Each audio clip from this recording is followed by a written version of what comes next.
এখন যারা আওয়ামী লীগের পক্ষে আন্দোলন করছে বা সহায়তা করছে, তারা কিন্তু ট্রুলি তাদের দলের আদর্শে বিশ্বাস করে, এবং তারা কিন্তু অনেকেই, তারা 95% লোক কোনো করাপশনে জড়িত না, তারা দলকে ভালোবাসে, তারাও কিন্তু দেশকে ভালোবাসে।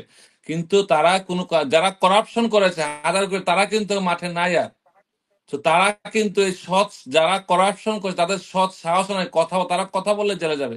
কিন্তু আমেরিকা একটা দেশ, যে দেশে আপনি রাজনৈতিক অধিকার চর্চা করতে পারেন। কিন্তু বাংলাদেশ সরকারের সমস্যাটা হলো কি, বাংলাদেশ সরকার বলে একটা করে আরেকটা।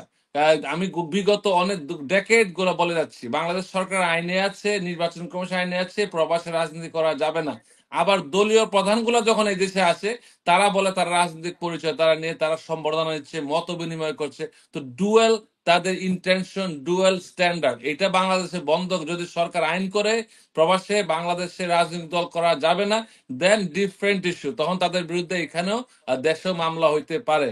যেহেতু বিশ্বের প্রতিটা দেশে বাংলাদেশিরা, বাংলাদেশ আওয়ামী লীগ, বিএনপি, জামাত, জাতীয় পার্টি, জাসদ, নাম না জানা এলডিপি অনেক দল করছে, তাদেরকে সরকার কোনো প্রতিক্রিয়া দেখাচ্ছে না। শেখ হাসিনার সরকার থেকেই এটা শুরু হয়েছে, এবং বিএনপি সরকারও শুরু ছিল এটা, যে নির্বাচন কমিশন বলে বাইরের দেশে রাজনীতি করা যাবে না। আবার যারা দলীয় প্রধান যখন এই দেশে, তারা খুঁজে তাদের চেলাচামুন্ডা খুঁজে তাদের এয়ারপোর্টকে নিয়ে আসবে, তাদেরকে সম্বর্ধনা দেবে।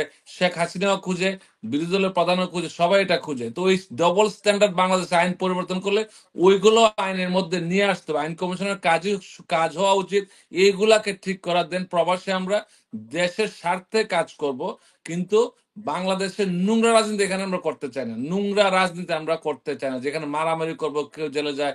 আর অনেকে সবাই এখানে কাজ করে, তারপরে দেখা গেলো প্রতিবাদ সভা করে অনেকে জেলে যাচ্ছে। এটা আমরা চাই না। আমরা চাই যে এখানে সুস্থ স্বাভাবিক জীবন চাই, এবং আমরা চাই যে যে ক্রিমিনালরা যেন এই দেশে না আসতে পারে।